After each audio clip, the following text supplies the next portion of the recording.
In the name of the triune God, Creator, Redeemer, and Sustainer. Amen.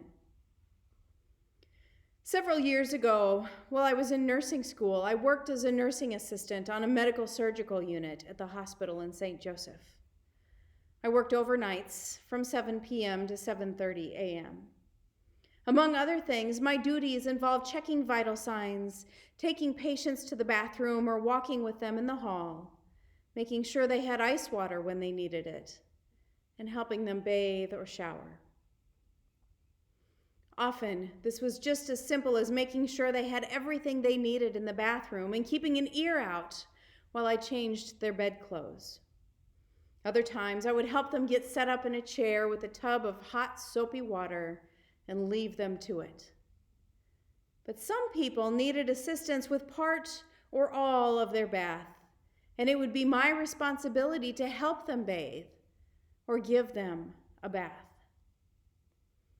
I don't know how many of you have experience helping other people bathe, or how many of you have required assistance in bathing at some point in your lives. But there are two basic ways to do it. The first is to treat the bath as a task to be completed, and the person being bathed as an object, an item to be marked off the list. This is a pretty efficient way to get a lot of baths done in a short amount of time, but it's not the best way to do it. The best way to help someone bathe is to treat them as a person, someone with feelings and opinions, someone who is in a pretty vulnerable position, usually not due to their own choosing, but due to the circumstances in which they find themselves. Someone who is deserving of the respect and dignity that we are all capable of giving to others when we put forth a little effort. I remember one night, about 12:30 or so, a woman put on her call light and said she wanted a bath. I sighed to myself, because I had just sat down to have my lunch and I had other things I had to do right after I ate. I don't remember if I negotiated with her to finish my lunch before it got cold, but I do remember that when I walked into her room to give her a bath, she was an item on my list. It was already a long list, and she had just added to it. And then she said something that stopped me short. I'm paraphrasing. I don't remember the exact words she said, but she said something like, "I live in a nursing home and I'm stuck in a bed all the time. This is the only physical contact I get from anyone."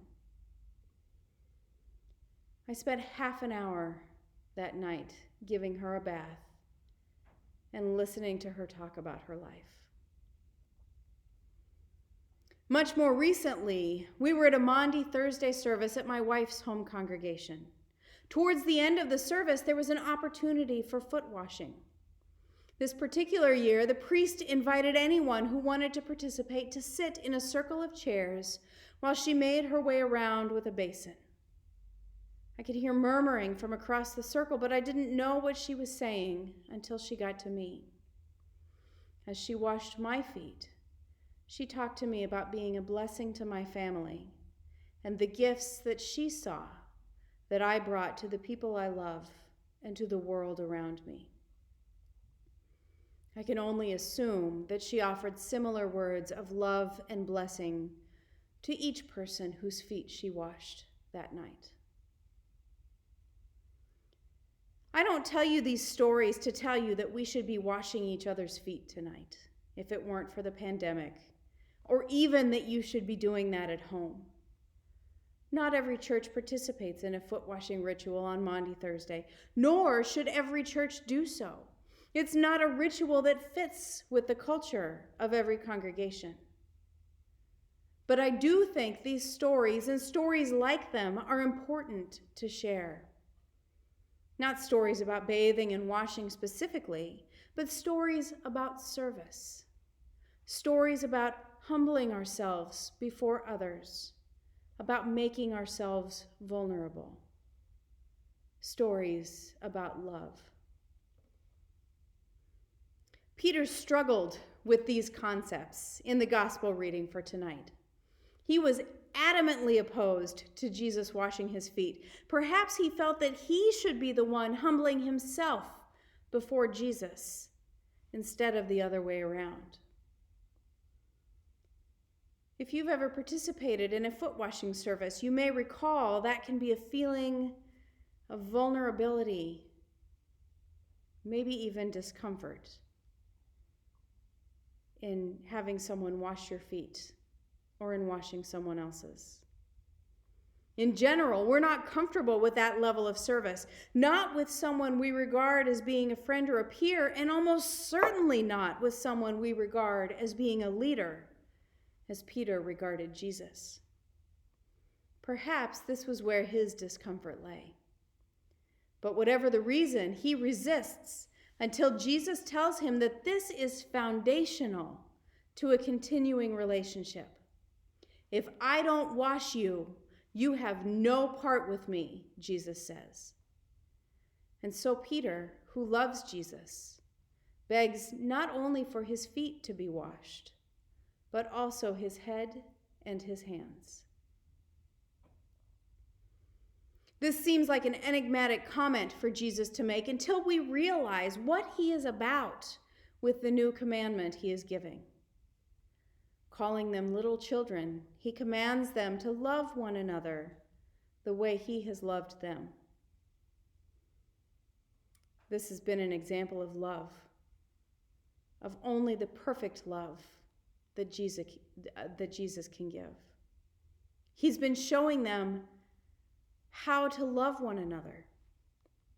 Jesus is going to die, but before he leaves them, he wants to teach them how to live for one another, how to serve one another, how to love one another. He shows them and us what this kind of complete love looks like. Biblical scholar Alicia Myers says that he shows them this because authentic disciples of Jesus imitate his type of love for one another. He shows them, and then he tells them how to love one another after he is gone. We're not very good at this.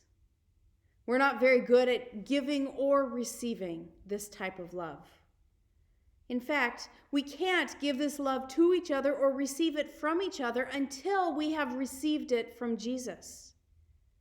We prefer to keep our guard up, to save ourselves the vulnerability and the discomfort. But it is for this reason, for love of us, that Jesus became human, walked through the world, healed, and taught.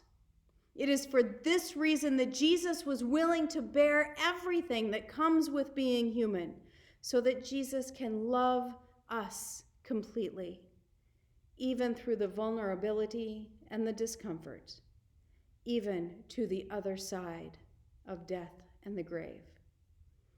Jesus shows us what complete, perfect love means. Jesus shows us this perfect love so that we can recognize incomplete, imperfect love when it is offered in imitation of Jesus.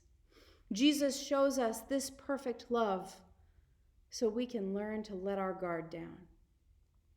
Jesus shows us this perfect love so that we can receive the love that others offer, and so that we can offer our own incomplete, imperfect love in imitation of Jesus.